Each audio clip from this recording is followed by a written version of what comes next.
வணக்க மக்களை மிக நிச்சயமாகும். நீங்க பார்த்த பிரகாரம் இந்த அடையாளங்களில் ஒன்றோ அல்லது அதுக்கு மேற்பட்டது நீங்கள் உங்கள் வாழ்க்கையில் சந்திக்கிறவராய் இடத்தில் இருப்பீர்களே. ஆனால் கவனியுங்கள், நீங்கள் அசுத்தத்தினாலே பாதிக்கப்பட்ட ஒருவராய் இருக்கிறீர்கள். இந்த செய்தியை உங்களை பயமுறுத்துறதுக்காக சொல்லல. ஆனா இந்த சூழ்நிலை உங்கள் வாழ்க்கையை மோசமானதாய் மாற்றாதபடி அதிலிருந்து உங்களை விடுவித்துக் கொள்ள நீங்கள் செய்ய வேண்டிய வழியை கற்றுக் கொடுக்கவே நான் இதை குறித்து பேசுகிறேன். உங்களுடைய வாழ்க்கை இந்த சூழ்நிலைகளினால் சிக்குண்டதா இல்லத்தில் இருக்குமே. ஆனால் இரவு நேரத்தில் எனக்கு சரியா உறக்கமானது கிடையாது. நான் அப்படியே முயற்சி செய்து இந்த இடத்துல உறங்கினாலும் கெட்ட கனவுகள், என்னுடைய வீட்டார், என்னுடைய குடும்பத்தார் அல்லது எனக்கு மிக நெருக்கமான நண்பர்கள், வேண்டியவர்கள் மறிப்பதை போல அல்லது நானே சில நேரம் மறிப்பதை போல எனக்கான கெட்ட கனவுகள், குரல்களை இந்த இடத்துல கேட்பது, என்னுடைய சரீரத்திலே சில வலிகளை நான் உணர்கிறேன். என்னுடைய உடம்புல, என் குடும்பத்தாருடைய சரீரத்துல நான் சில சூழ்நிலைகளை சந்திக்கிறோம்.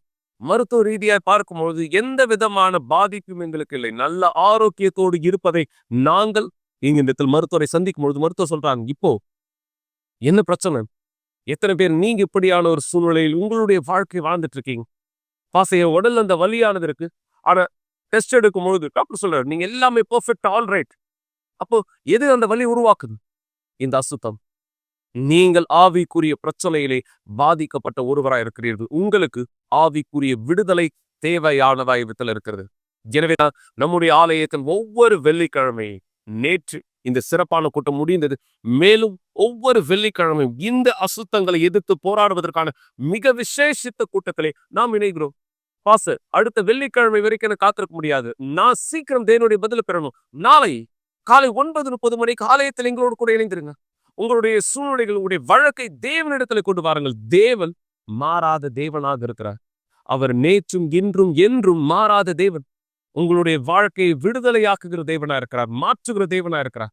அசுத்தத்தினுடைய பிடியிலிருந்து, சாபங்களிலிருந்து அவரால் மட்டுமே உங்களுடைய வாழ்க்கையை மாற்ற முடியும் மக்களே. எனவே உங்க பிரச்சனை குறித்து இனியும் அழுது கொண்டிருக்க வேண்டாம். உங்களுடைய சூழ்நிலைகளை குறித்து இனியும் நீங்க அழுதுட்டு இருக்க வேண்டாம். உங்களுடைய வாழ்க்கையினுடைய நிலையை பார்த்து இனியும் நீங்கள் குறை சொல்வதோ அல்லது என் வாழ்க்கை மாறாதா, எனக்கு பதில் கிடைக்காதா என்று கேள்வியை கேட்பதோ இந்த அவசியமில்லை. என தேவன் உங்களுக்கு உதவி செய்ய தயாராக இருக்கிறார். ஆதியாகமம் 50ஆம் அதிகாரம் 20ஆம் வசனத்தில் நீங்க பார்ப்பீங்கன்னா தேவனுடைய வார்த்தை தெளிவுபடுத்துகிறது. விளக்கமாய் நீங்கள் புரிந்து கொள்ள இந்த வரியை நான் பயன்படுத்த விரும்புகிறேன். உங்களுடைய தீமைகள் எல்லாம் நன்மைகளாய் மாற்றப்பட அவர் உதவி செய்ய தயாராக. இது உங்க வாழ்க்கையில் இன்னைக்கு தவறா நடந்துட்டு இருக்கு அல்லது உங்க வாழ்க்கையின் சூழ்நிலை குறித்து நீங்கள் இப்படியான ஒரு கேள்வியை தேவனிடத்திலே கேட்டிருக்கலாம். ஏன் சொல்ல சரியா? ஏன் என் வாழ்க்கை இப்படியாக இருக்கிறது? ஏன் என் குடும்பம் இப்படியாக இருக்கிறது? ஏன் என் திருமணம் இப்படியாக இருக்கிறது? ஏன் என்னுடைய வழிகள்? ஏன் என்னுடைய சூழ்நிலை? ஏன் என்னுடைய ஆரோக்கியம் என்று பல ஏன் என்கிற கேள்வி நீங்கள் கேட்டவராக இருக்கலாம். அப்படியாக இருக்கிற எல்லா கேள்விகளும் ஒரு பேப்பர்ல எழுதுகும். நாளை அந்த சூழ்நிலையை தேவனிடத்திலே கொண்டு வாங்கும். தேவனிடத்துல நீங்க கேட்கிறீங்க, தேவனை, என்னுடைய வாழ்க்கையில் இருக்கிற இந்த தீமை நன்மையானதாய் மாற்றப்பட நான் விரும்புகிறேன். நான் பதில பார்க்க விரும்புகிறேன். மாற்றமானதை நான் பெற்றுக்கொள்ள விரும்புகிறேன். தேவன் மாற்றத்தை கொடுக்கிற தேவனா இருக்கிறார். எனவே உங்க பிரச்சனை என்னென்னு தெரியாது. யார் நீங்க திரைக்கு அந்த பக்கத்துல இருக்கீங்களோ, உங்களுடைய வீட்டுக்குள்ள என்ன நடந்துட்டு இருக்கு என்னால் பார்க்க முடியாது. ஆனா தேவன் பார்த்துட்டு இருக்கார்.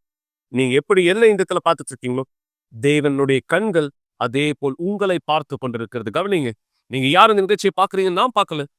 நீங்க யார் இந்த நேரம் என்ன உங்க வீடுகளுக்குள்ள பார்த்துட்டு இருக்கீங்கன்றத நான் பார்க்கல. எப்படியாக நான் உங்களை அறிந்திருக்கவில்லையோ அதே போல் இந்த நேரம் தேவன் உங்களை பார்க்கிறார் என்பதை நீங்கள் அறியாதவராக இருக்கலாம். ஆனால் நிஜம், தேவன் உங்களை பார்த்துட்டு இருக்கார்.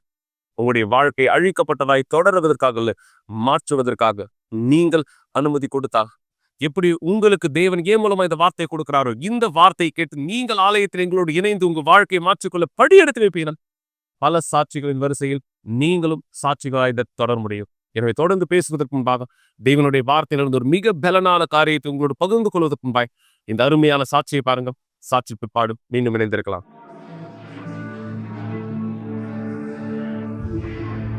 ஒரு நாள் தேவனுடைய விருப்பத்தையும் அவருடைய ஊழியத்தையும் நான் பீடத்து மேலே செஞ்சுக்கிட்டு இருந்தேன்.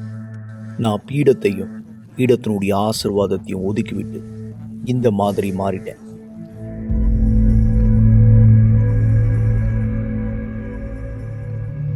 தோராயமாக நான் தேவனுடைய ஊழியத்தை 10 வருடங்களாக செஞ்சுக்கிட்டு இருந்தேன். முதல் துணை போதகராக ஆரம்பித்தேன். நான் ஊழியத்துக்கு வரும்போதே திருமணம் பண்ணிக்கிட்டு தான் வந்தேன். எனக்கு ஒரு பெண் குழந்தை இருந்தா. இருக்கக்கூடிய சில மாநிலங்களில் கூட நான் போய் ஊழியம் செய்திருந்தேன். உதாரணமாக சாந்தா கத்தரீனா, பேராலயம், கிறிஸ்டி ஊமை, அதன் பிற்பாடு தாஜாயி. நான் இந்த இடத்துக்கெல்லாம் போய் ஊழியம் செய்யும் போது என் கூட இருந்த என்னுடைய நண்பர்கள், விசுவாசத்தினுடைய நண்பர்கள், அவங்க இந்த மாதிரி கேட்பாங்க, எப்படி மக்களே இல்லாத ஒரு இடத்துக்கு போய், அங்கே எதுவுமே இல்லாத ஒரு இடம், நீ போய் அங்கே மக்களை கொண்டு வந்த, எப்படி அந்த இடம் வளர்ந்துச்சு, இந்த மாதிரி என்கிட்ட சொல்லுவாங்க. ஆனால் இப்போ நான் அதை பார்க்குறேன். அந்த நேரம்தான் நான் வீழ்ச்சி அடைந்த நேரம். ஒரு தேவனுடைய மனுஷனாக எப்படி இருக்கணுமோ அதை நிறுத்திட்டு வெறும் தேவனுடைய மனுஷனுக்கான வேலையை மட்டும்தான் நான் செஞ்சேன். இந்த வேலையை மட்டும் செஞ்சு கொண்டு இருந்தேன்னா ஜெபிக்கிறதை நிறுத்திட்டேன். ஆவிக்குரிய வாழ்க்கையில் கவனம் கொடுக்கறத நிறுத்திட்டேன். தேவனை தேடுறதை நிறுத்திட்டேன். முன்னாடி இருந்த அந்த அன்பு, தேவனுடைய காரியத்தின் மீது இருந்த அந்த அன்பு எனக்குள்ளே இல்லை. என் வாழ்க்கை அப்படியே தானாகவே இயங்குகிற ஒரு வாழ்க்கை ஆயிடுச்சு.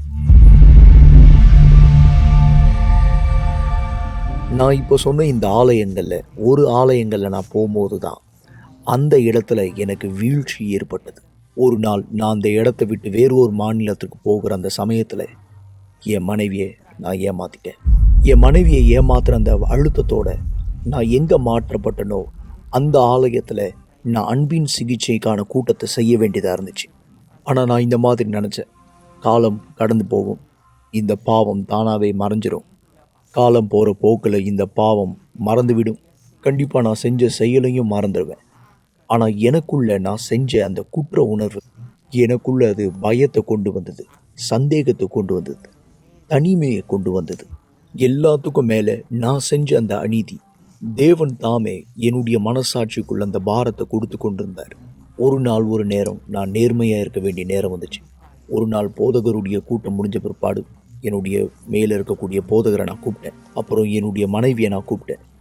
பிஷப்க்கு முன்னாடி நான் செஞ்ச அந்த தப்பை அறிக்கை செஞ்சேன். என் மனைவி அதை கேட்கும் போது அழத் தொடங்கினாங்க. அந்த நேரம் பிஷப் கூட என்னுடைய ஆவிக்குரிய வாழ்க்கையில் உதவி செய்ய, என்னை பார்த்துக்க அவர் உதவி செஞ்சுட்டு இருந்தார். ஆனால் எனக்குள்ளே அந்த விருப்பம் எப்போவே போயிடுச்சு. நேரம் நான் போதகரை விட்டு கீழே இறங்கிட்டேன். அதன் பிற்பாடு ஊழியத்தை விட்டு வெளியே வந்துட்டேன். முழு குடும்பத்தையும் கைவிட்டேன். என் மனைவியும் கைவிட்டுட்டேன். என்னுடைய மகளையும் நான் கைவிட்டுட்டேன்.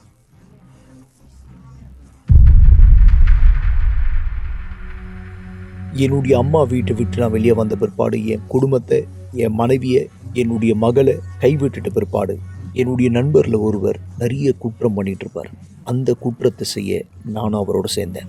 நான் அவரோட தங்கி வாழ ஆரம்பித்தேன். அவரோடு தங்கி வாழுகிற அந்த தருணத்தில் அவர் பண்ணுகிற அதே குற்றத்தையும் நானும் சேர்ந்து கை கோர்த்து அதை பண்ண ஆரம்பித்தோம். இப்படி தான் கொஞ்சம் கொஞ்சமாக குற்றங்களான காரியங்களில் என்னை நானும் ஈடுபடுத்தினேன். ஒரு நாள் நான் பீடத்து மேலே இருந்து தேவனுடைய வார்த்தையை போதிச்சுட்டு இருந்தேன். ஆனால் அடுத்த நாளே வெளியே குற்றங்கள் பண்ணிக்கிட்டு இருக்கேன். எந்த வருஷத்தில் இதை ஆரம்பிச்சிங்க? சரியாக நவம்பர் மாதம் 2017 பீடத்தில் என்னுடைய வாழ்க்கை முழுசாக எடுத்து நான் ஒதுக்கி விட்டுட்டேன். 2017 நவம்பர் மாதத்திலே குற்றங்களில் என்னை அதிகமாக ஈடுபடுத்தி இந்த உலகமான காரியத்தில் என்னை அதிகமாக ஈடுபடுத்தினேன். பீடத்திற்கு வருவதுக்கு முன்னாடி நான் செய்யாத எல்லா தப்பையும் நான் செய்ய ஆரம்பித்தேன். நான் உலகத்தில் வாழ்ந்துட்டு இருந்த அந்த காலத்தில் எனக்கு ஒருத்தவங்களை தெரிய வந்தது. பிற்பாடு நாங்கள் 2 பேருமே சேர்ந்து வாழ ஆரம்பித்தோம். ஆனால் நான் வெளியே பண்ணுற காரியம் அவங்களுக்கு ஒன்று கூட தெரியாது. நான் திருட ஆரம்பித்தேன். வாட்சி கடையில் போய் என்னுடைய திருட்டை முதல் செஞ்சேன். அந்த திருட்டில் நிறைய பணம் பார்த்தேன், ரொம்ப சுலபமான பணம். 2வது ஒரு திருட்டை பண்ணேன். நான் சுலபமான முறையில் பணத்தை சம்பாதிக்க ஆரம்பித்தேன். எனக்கு அது ரொம்ப பிடிச்சிருந்தது. வேலையை செய்யறதை நிறுத்திட்டேன். இதற்கு பிற்பாடு நான் போதைப் பொருட்களை கடத்த ஆரம்பித்தேன். ரியோடியோ ஜெனீரியோவிலிருந்து வேறு ஒரு மாநிலத்துக்கு கடத்த ஆரம்பித்தோம். சரியா அக்டோபர் மாதம் 23ஆம் தேதி 2018 இந்த நாளில் நான் யோசித்தேன், மற்ற நாட்களை போல தான் இந்த நாட்களும் இருக்க போகுது அப்படின்னு. ஏர்போர்ட்டுக்குள்ளே நுழைஞ்சேன். ரொம்ப சாதாரணமாக, யாரும் என்னை கண்டுபிடிக்காத மாதிரி. அங்கே இருக்கிற செக் பண்ணுற வரிசையில் நானும் போய் நின்றுட்டேன். என்னை யாரும் கவனிக்கலை. எல்லா ப்ரொசீஜரையும் முடிச்சுட்டேன். அதன் பிற்பாடு தான் எனக்கு ஒரு ஆச்சரியம் காத்துக்கிட்டு இருந்தது. இது எல்லாத்தையும் முடிக்கிற நேரத்தில் எனக்கு பின்னாடி ஒருத்தர் நின்றுட்டு இருந்தார். அவர் யாருன்னு எனக்கு தெரியாது. நான் அவரை இது வரைக்கும் பார்த்ததில்லை. அவர் உள்ளே மறைச்சி வச்சுருந்த பேட்சை எடுத்து வெளியே போடும்போது அதை நான் பார்த்த உடனே எனக்கு ரொம்பவும் பதட்டமாயிடுச்சு. அங்கே இருந்த எனக்கு ஒரே ஒரு வழி, நான் அந்த இடத்த விட்டு ஓடி வருவது. நான் ஓடத் தொடங்கினேன். இதனுடைய வீடியோ கூட இருக்குது பாருங்கள், ஏர்போர்ட்டில் எடுத்த வீடியோ. நான் ஓடி வெளியே போவது. என்னை பிடிச்சிட்டார். நான் அவரை தள்ளி விட்டு ஓடி போன முயற்சிக்கிறேன். என்னால் முடியல. அதுக்கப்புறம் போலீஸ் எல்லாரும் வந்தாங்க. அங்கே இருக்கக்கூடிய ஜனங்க கூட வந்து என்னை பிடிச்சி நிறுத்தினாங்க. இதுக்கப்புறமா அங்கே இருந்த போலீஸ் என்னுடைய லக்கேஜை எடுத்து என்னுடைய சூட்கேஸை திறக்க ஆரம்பித்தாங்க. அதை திறக்கும் போது 16 கிலோ கஞ்சா இருக்கிறத பார்த்தாங்க. என்னை பிடிச்சி ஜெயிலில் போட்டுட்டாங்க. சரியா இங்கே சிறைச்சாலையில் என்னுடைய எல்லாத்தையும் எடுத்துக்கிட்டாங்க. என்னை ஃபோட்டோ கூட எடுத்துக்கிட்டாங்க. நான் ஜெயிலில் இருந்த அந்த நேரம், அந்த கம்பிக்கு பின்னாடி வாழ்ந்த அந்த தருணம் எனக்குள்ள பயத்தை கொண்டு வந்தது. பெரிய வலி எனக்குள்ளே இருந்துச்சு. இப்படியா யோசிச்சு பார்ப்பேன், எங்கள் அம்மாவுடைய மனநிலை இதில் எப்படி இருக்கும்? ஒரு அம்மா தன்னுடைய பையன் போதகராக இருந்த ஒரு பையன், ஆனால் இப்போ அந்த பையனுடைய நிலைமை ஒரு குற்றத்தை செஞ்சு அந்த குற்றத்தில் மாட்டிக்கிட்டு இப்போ சிறைச்சாலையில் இருக்க பத்திய வழி தான் எனக்குள்ள ரொம்ப அதிகமாக இருந்துச்சு. உங்கள் அம்மாவுடைய பேர் என்ன? அந்திரேயா. அந்திரேயா, தயவு செஞ்சு கொஞ்சம் உள்ளே வாங்க. உங்கள் பையனுக்கு பக்கத்தில் நில்லுங்க.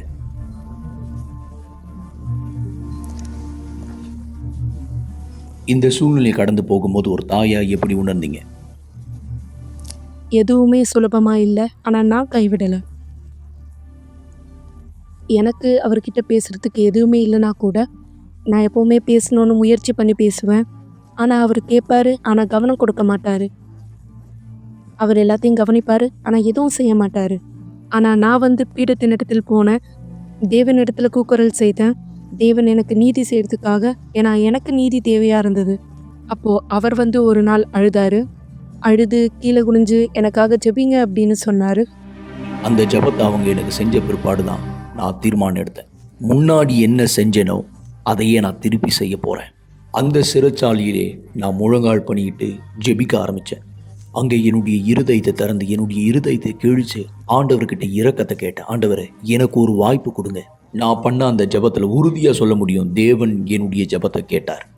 நான் தரையில் விழுந்து முழங்கால் பண்ணிட்டு என்ன நான் தாழ்த்தி ஜெபிக்க ஆரம்பித்தேன். எனக்கு நல்லா ஞாபகம் இருக்குது, நான் இருந்த அந்த சிறைச்சாலை மேலே ஒரு வெளிச்சமாக ஒரு சின்ன ஜன்னல் இருக்கும், அங்கேருந்து தான் காற்று வரும். இந்த இடத்த பார்த்து தான் என்னுடைய மனதை வருந்தி நான் ஜெபிக்க ஆரம்பித்தேன். அங்கே ஒரு டிவி கூட இருக்கும். அந்த டிவியில் ஆலயத்தினுடைய ப்ரோக்ராமை போட்டுட்ருப்பாங்க. அந்த ப்ரோக்ராமில் சிறப்பு நிகழ்ச்சி வரப்போகுதுன்னு அறிவிக்கப்பட்டது. அதை கேட்ட பிற்பாடு நான் இந்த இடத்த விட்டு வெளியே போகணுன்னு தேவன்கிட்ட கேட்கல. ஏன்னா எனக்கு தெரியும், என்னுடைய உள்புறத்தில் தான் எனக்கு முதல் மாற்றம் தேவை. எனவே தான் என்னுடைய முழு பலத்தை பயன்படுத்தி நான் தேவனோடு இணைய ஆரம்பித்தேன். என் பொறுத்துணையை பண்ணேன், என்னுடைய தியாகத்தை பண்ணேன். நான் இருக்கும் அதே இடத்துல தேவனோடு மீண்டுமா இணைஞ்சேன், என்னுடைய தியாகத்தை செஞ்சேன்.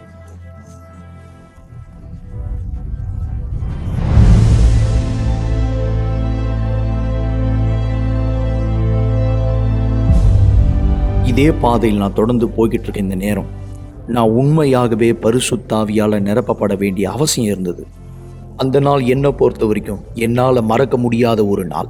நான் ஒரு தருணங்களில் தேவனுக்கிட்ட இந்த மாதிரி சொன்னேன், ஆண்டவரே, இந்த வரப்போகிற இந்த வருஷத்துலேயும் உன்னுடைய ஆவி இல்லாமல் நான் இருக்கக்கூடாது.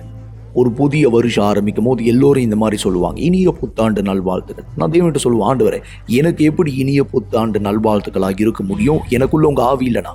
சரியா அந்த நேரம் 2 நிமிஷம் ஆக போது புதிய வருஷம் வர்றதுக்கு. அந்த நேரம் தான் பரிசுத்த ஆவியானவர் அவருடைய ஆவி எனக்குள்ள நிரப்பினார். நான் இப்படியா கேட்டேன், மகனே, இன்றையிலிருந்து நீ என்னுடையவன், நான் உன்னுடையவர். அந்த நேரமே எனக்கு நிச்சயமா தெரியும், எல்லாமே என்னுடைய வாழ்க்கையில இப்போ மாறப்போகுது.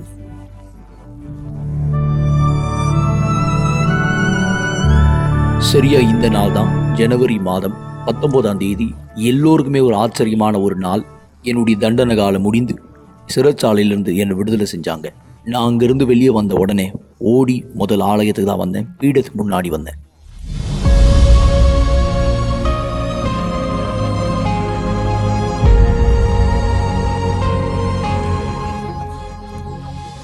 இப்பொழுது நான் ஒரு புதிய மனுஷனாக இருக்கேன், ஒரு புதிய வாழ்க்கையோடு இருக்கேன். இதுக்கு முன்பாக நீங்கள் பார்த்த மாதிரியான உலக ரீதியான வாழ்க்கையில் நான் வாழலை. நான் இப்போ சந்தோஷமாக இருக்கேன். நான் திருமணம் பண்ணி கொண்டேன். நாங்கள் இருவரும் ஆலயத்தில் நடைபெற்ற அந்த திருமணத்தினுடைய விழாவில் திருமணம் பண்ணிக்கிட்டோம். உண்மையாகவே ஒரு ஆசீர்வாதமான ஒரு குடும்பத்தை போல இருக்கும். என்னுடைய மனைவி கூட பரிசுத்தாவினுடைய அபிஷேகத்தை பெற்றுக்கொண்டாங்க.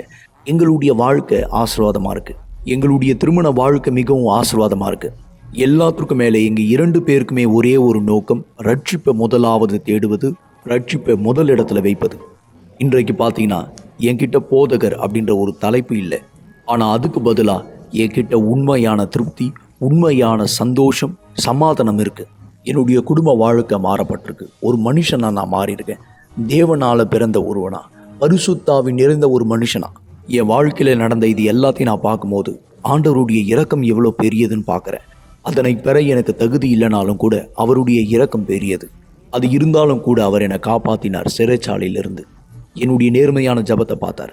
நான் நேர்மையான மனுஷனாக மாறினதை அவர் பார்த்தார். அதன் மூலமாக தான் என்னுடைய சாட்சி இந்த நேரம் இங்கே எல்லோருக்கும் தெரிவிக்கிறேன். என்னால் உறுதியாக சொல்ல முடியும், என்னுடைய சாட்சி பல பேருக்கு மிகவும் உதவி செய்யும். அருமையான சாட்சி, சரியா இல்லைங்களா? ஒரு நாள் தேவனுக்கு, தேவனுடைய விருப்பத்துக்கு செவி கொடுக்கிறவராய் இருந்தவர் பின்வாங்கின பொழுது நடந்தது என்ன நீங்க பார்த்தீங்களா? பீடத்தின் மீது இருந்த ஒருவர் ஒரு போதகராய் தன்னுடைய வாழ்க்கை தேவனுக்காக ஊழியம் செய்ய அனுமதித்தவராய் இருந்தது. அனல் குறைந்து போகும்போது இதான் நடக்குது மக்களே. கவனிங்க, நீங்க ஆலயத்தை விட்டு விலகுவதோ அல்ல ஆலயத்தை விட்டு இந்த இடத்துல பிரிந்து போவதோ பிரச்சனை இல்லை. விசுவாசத்தை விட்டு விலகுவது, தேவனை விட்டு விலகுவது, இதான் இவருக்கு நடந்தது. தேவனுடைய பிரசன்னத்திலே குளிர்ச்சி அடைவது, இதுதான் பல மக்களுடைய அழிவின் காரணமாய் இருந்து கொண்டிருக்கிறது. ஆனா தேவனுக்கன்று இன்றும் இந்த குளிர்ச்சியை இவர் அனலாக மாற்றிக்கொண்டார். இன்று தேவனுடைய வழியில் நடக்கிறவரா இருக்கிறார்.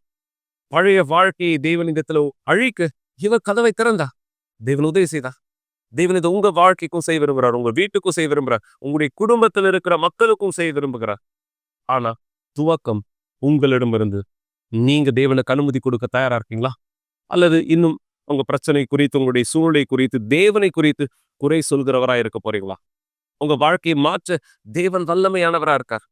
ஆனா தேவன் நீதியின் சிங்காசனத்திலிருந்து உங்களுக்கு நீதி செய்ய நீங்க அனுமதி கொடுக்கிறவரா இருக்கீங்களா? பாசனா கொடுக்க தயாரா இருக்க.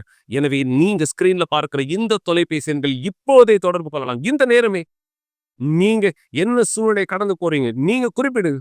நாளை காலை 9:30 மணிக்கு எங்களோடு கூட நீங்க மவுண்ட் ரோட் ஆலயத்திலோ, பெரம்பூரிலோ, அண்ணா நகரிலோ, எந்த இடத்தில் வேண்டுமானாலும் நீங்கள் எங்களோடு கூட இந்த இணைய வாய்ப்பை உடையவரா இருக்கிறீர்கள். உங்களுடைய தூரத்தை பார்க்காதீங்க. உங்களுடைய பிரச்சனையை மாற்ற தேவன் சமீபத்தில் இருக்கிறார் என்பதை பாருங்கள். ஆம், நீ எவ்வளவு தூரமா இருக்கீங்கன்றதுல உங்க வாழ்க்கையை மாற்ற தேவன் சந்தர்ப்பத்தை கொடுக்க உங்களுக்கு அருகில இருக்கிறார். இப்ப நீங்க அவருக்கு அனுமதி கொடுக்க தயாராக இருக்கிறீர்களா? அவர் உங்களுடைய வாழ்க்கையை மாற்றலாமா? இந்த கேள்வி பதில் தான் சொல்ல முடியாது, நீங்க தான் சொல்லணும். ஏன்னா இது உங்களுடைய வாழ்க்கை. இந்த சாட்சியில நீங்க பார்த்தீங்க, தேவன் அந்த அளவிற்கு அதை செய்ய முடியுதுன்னா என் தேவன் உங்களுக்கு செய்ய முடியாது. ஏன்னா தேவனுடைய வார்த்தை தெளிவுபடுத்துகிறது. இங்கு தேவன் சொல்றா 2 கொரிந்தியர் 5:17, இப்படி இருக்க ஒருவன் கிறிஸ்துவுக்குள் இருந்தால் புது சிருஷ்டியாய் இருக்கிறான். பழையவைகள் ஒழிந்து போயின, எல்லாம் புதிதாயின. எல்லாமே தேவன் புதியதாய் மாற்ற தயாராக இருக்கா. அந்த புதியதை நீங்கள் பெற்றுக்கொள்ள தயாரா இருக்கீங்களா? நீங்க சாட்சியில பார்க்கும்போது இதுதான் புரிந்து கொள்ள முடியும். இந்த நபர் தன்னுடைய பழைய வாழ்க்கையை திருமணத்தின் சாபமாய், கெட்ட பழக்கத்திற்கு அடிமையான கணவனாய், அழிக்கப்பட்ட வீடாய் இவர் வாழ்ந்து கொண்டிருந்தார். ஆனா தேவனுக்குள்ளாக தேவனோடு கூட இவர் தன் வாழ்க்கையை இணைத்த போது, தேவன் கொடுத்த வழிக்கு கீழ்ப்படிந்த போது பழையவைகள் ஒழிந்து போயின, எல்லாமே புதிதாயின. அது நிஜமா இல்லையா? சாட்சியில் பாருங்கள், பிற்பாடு இணைந்திருக்கலாம். நான் தற்கொலை பண்ணிக்கணும்னு யோசிச்சேன். நான் தற்கொலை பண்ணிக்கிட்டா என்னுடைய எல்லா பிரச்சனையும் முடிஞ்சிரும்னு. என்னுடைய பெயர் அமிதா அசோக் சவுன். நான் மும்பையில் தங்கியிருக்கேன். நான் ஆலயத்துக்கு வர்றதுக்கு முன்னாடி என்னுடைய வாழ்க்கை அழிக்கப்பட்டதா இருந்தது. எனக்கும் என்னுடைய கணவருக்கும் தொடர்ந்து சண்டைகள் நடந்துட்டே இருந்தது. எனக்கு நிறைய கடனானது இருந்தது. அது மட்டும் இல்லாம என்னுடைய கணவர் குடிப்பழக்கத்துக்கு அடிமையா இருந்தாரு. என்னுடைய கணவருக்கு வேற ஒருத்தவங்க கூட உறவானது இருந்தது. அதனால நான் ரொம்பவே கஷ்டப்பட்டேன். எனக்குள்ள நான் வெறுமையை உணர்ந்தேன். எனக்கு தற்கொலை பண்ணிக்கணும் போல இருந்தது. நான் தற்கொலை பண்ணிக்கிட்டா என்னுடைய எல்லா பிரச்சனையும் முடிஞ்சிரும். இந்த சண்டை தொடர்ந்து ஒவ்வொரு நாளும் மோசமா மாறிட்டு இருந்தது. நாங்க பதில்களை தேடிட்டு இருந்தோம், எந்த ஒரு வெற்றியும் இல்லாம. இந்த சண்டை ஒவ்வொரு நாளும் மோசமானதா மாறிட்டு இருந்தது. எங்களால எதுவுமே செய்ய முடியல. நான் ஆரம்பிச்சேன். பதிலானது நான் தற்கொலை பண்ணிக்கிறது மட்டும்தான். நான் 3 தடவை தற்கொலை பண்ணிக்க முயற்சி செஞ்சேன்.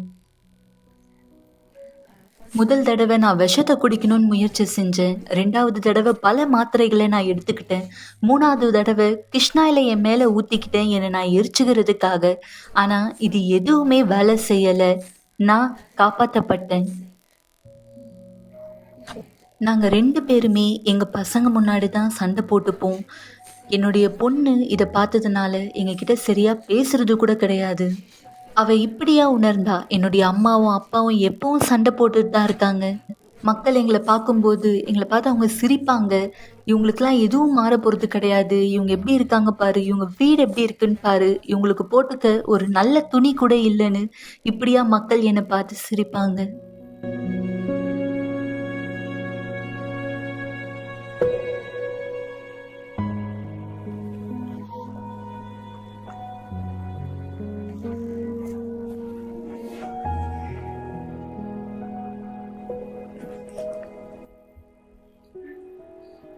மக்கள் இப்படியா சொல்லுவாங்க, உங்களுக்கு எந்த ஒரு நல்லதும் நடக்காது, நீங்க இப்படியே இருந்து இப்படியே தான் சாக போறீங்கன்னு சொல்லுவாங்க.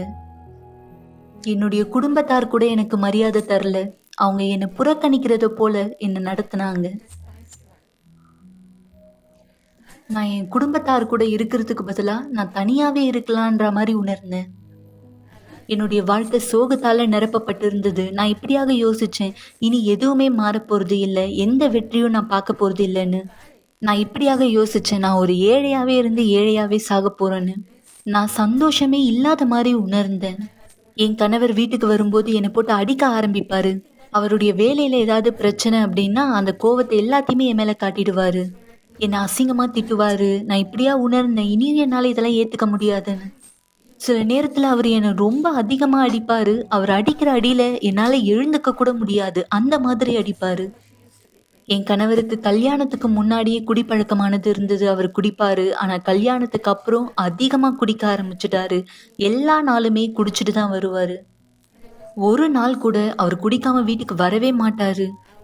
நான் இப்படியாக கூட யோசிச்சிருக்கேன், என் கணவருக்கு பிடிச்ச மாதிரி நான் என்னை ட்ரெஸ் பண்ணிக்கிட்டேன் அப்படின்னா அவர் என்னை பாராட்டுவாருன்னு. ஆனால் ஒரு நாளாக அவர் என்னை பாராட்டினது கிடையாது. என்னை எப்போவுமே வெளியே கூட்டிகிட்டு போனது கிடையாது. ஏன் அவருடைய உறவினர்களுடைய வீட்டுக்கு கூட என்னை கூட்டிகிட்டு போக மாட்டாரு. அவர் எப்போவுமே என்னை மதிக்க மாட்டாரு. அவர் என்னை எங்கேயுமே வெளியே கூட்டிகிட்டு போக மாட்டாரு. ஒரு மரியாதையோடு என்னை எங்கேயுமே கூட்டிகிட்டு போனதே கிடையாது. நான் பல நேரம் என்னுடைய வீட்டிலையே தான் அடைஞ்சு இருப்பேன்.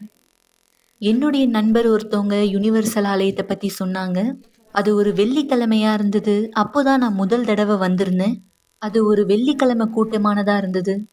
நான் அந்த கூட்டத்துக்கு போகும்போது பிஷப் இப்படியாக பேசிகிட்டு இருந்தாரு. எந்த ஒரு நபர் சண்டை போடுறாங்களோ அப்போ அந்த நேரம் நம்ம அமைதியாக இருக்கணுன்றது அங்கே பிஷப் பேசிகிட்டு இருந்தாரு. இதை நான் எனக்கான ஒன்றா எடுத்துக்கிட்டேன்.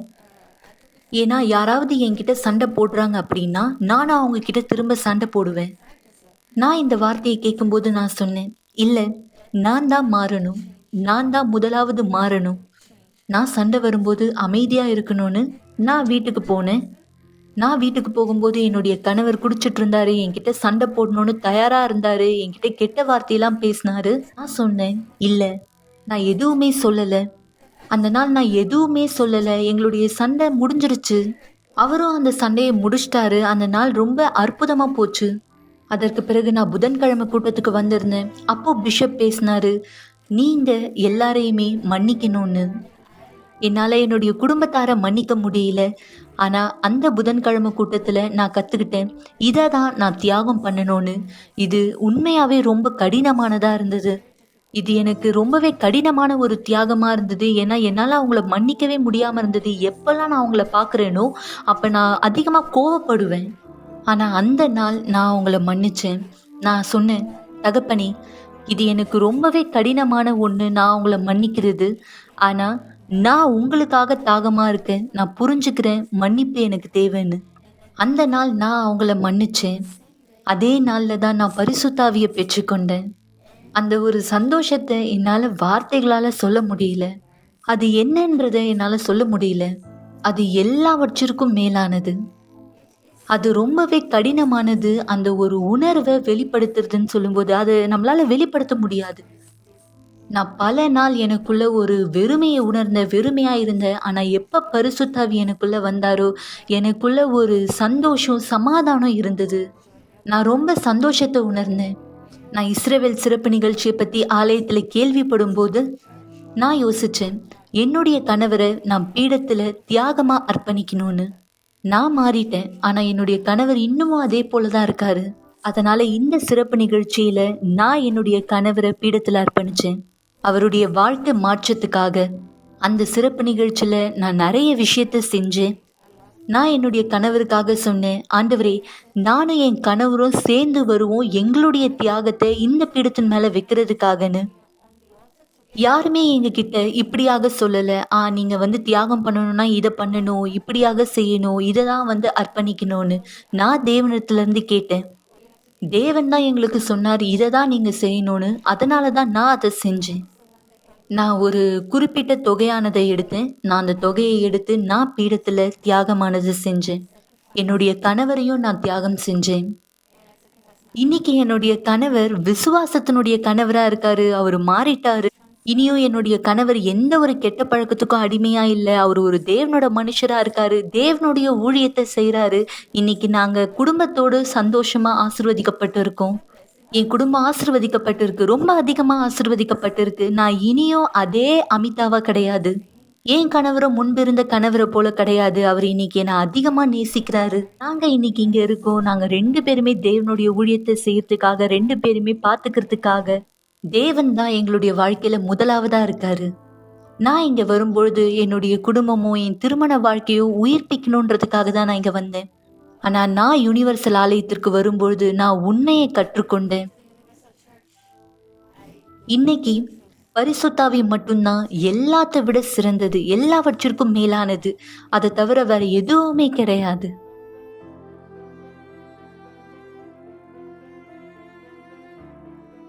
எனவே மக்களை, சாட்சி உங்களுக்கு முன்பாக வைக்கப்பட்டிருக்கிறது. வாய்ப்பு உங்களுக்கானதா இருக்கிறது. தேவன் சமீபமானவராய் இந்த இடத்துல இருக்கிறார். உங்களுடைய தீமைகள் எல்லாவற்றையும் நன்மையாக மாற்ற அவர் தயாராக இருக்கார். இப்போ நீங்க தயாரா இருக்கீங்களா? நீங்க தயாரா இருக்கீங்களா? என்னோட இந்த விசுவாசத்தின் ஜெபத்தில் இணையுங்கள். நாளை குறிப்பாய் காலை 9:30 மணிக்கு ஆலயத்தில் நாம் ஒன்றிணையலாம். தேவன் வைத்திருக்கிற புத்தம் புதிய வாழ்க்கைக்கு நீங்கள் பாத்திரவானாய் மாற விரும்புகிறீர்கள் என்பதை காண்பிக்க முடியாது. இந்த நேரம் என்னோடு கூட விசுவாசத்தில் இணையுங்கள். கண்களை மூடிருங்கள். ஒருவரும் உங்களுக்கு வெளிச்சத்தின் நாளை கொடுக்காவிட்டாலும், உங்களுடைய சத்தத்தை கேட்பதே பாரமாக தோன்றினாலும், உங்களுக்கு தேவையான பலத்தையும் நம்பிக்கையும் பெறுவதற்கான ஒரே வழி ஜெபம். தயவு செய்து உங்களுடைய கண்களை மூடியிருங்கள். இது ஜெபத்தின் நேரமா இருக்கிறது. ஆண்டவராகிய இயேசுவே, என் தெய்வாவியானவரே, இதோ இந்த நேரம் இந்த மக்கள் யார் தன்னுடைய வாழ்க்கையை மாற்றிக்கொள்ள முதற்படி எடுத்து வைக்க தயாரா இருக்கிறார்கள், இந்த மக்களுக்கு உதவி செய்ய நீ தயாரானவராக இருக்கிறேன். இந்த எல்லா தீமைகளை நன்மையாக மாற்ற இந்த விரும்புகிறேன். எல்லா வலிகள், வேதனைகள், அவமானங்கள், பாடுகளை மாற்ற நீர் விருப்பமுள்ள தேவனாய் இருக்கிறேன். இதோ என் தேவனை, எங்களுடைய விருப்பத்தை நாங்கள் இதில் வைக்கும் பொழுது எங்களுக்கான பதிலை தருகிற தேவனாய் நீர் இருக்கிறேன். எங்கள் இயேசுவே, எங்கள் தேவாவியானவரே, உம்முடைய நாமம் மகிமைப்படுத்தப்படுவதாய், உம்முடைய சர்வ வல்லமையான கரம் எங்களுடைய வாழ்க்கையின் மீது வெளிப்படுத்தப்படுவதாய், நீர் எங்களுடைய தேவன் இரட்சகராய் எங்கள் வாழ்க்கைக்குள்ளாக உம்முடைய விருப்பத்தை நிறைவேற்றும் என் தேவனை யாரெல்லாம் துக்கம் கொண்டவராய், தன்னுடைய சூழலை குறித்து கவலையும் பாரத்தையும் சுமக்கிறவராய் இருக்கிறாரோ இவர்களுக்கு உதவி செய்யும். இந்த மக்களுடைய வாழ்க்கையானது இடத்தில் மாற்றும். உம்முடைய அதி அற்புதமான பதில்களின் சாட்சிகளாய் இவர்கள் மாற, மேலும் இந்த விசுவாசத்தில் யார் தங்களுடைய கரங்களில் தண்ணீரை ஆயத்தமாக்கி இருக்கிறார்கள், இந்த தண்ணீரை தொடும் என் தேவன். இந்த தண்ணீரை குடிக்கும் பொழுது இவர்களுக்குள் ஜீவனை கொடுப்பது மட்டுமல்ல, இவருடைய பார்வை திறக்கப்படட்டும், புரிந்து கொள்ளுதல் திறக்கப்படட்டும். இதனால் வரை எதை செய்ய முடியாது, மாறாது நினைத்தாலும் அது மாறும் உம்முடைய மகிமைக்கு என்பதை பார்க்கட்டும். இவருடைய வழிகளையும் கைகளில் படைக்கிறேன். குணமாக்கல், விடுதலை, ஆசீர்வாதத்தை அறிக்கை செய்கிறேன். விசுவாசிக்கிறவராய் இவர்கள் சாட்சிகளாய் உமக்கு எழுப்பப்படட்டும் என்றேன். என் தேவன் சர்வ வல்லவர் ஆண்டவராக இயேசுவின் நாமத்தினால் இதை கேட்கிறேன். ஆமென்.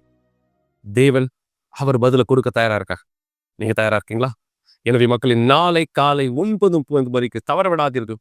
நீங்க எந்த இடத்தை சார்ந்தவராக இருந்தாலும் இங்கு உங்களுக்கான ஆலயம், வாய்ப்பு, வழி திறக்கப்பட்டதா இருக்கிறது. தேவன் உதவி செய்ய தயாரா இருக்கார்.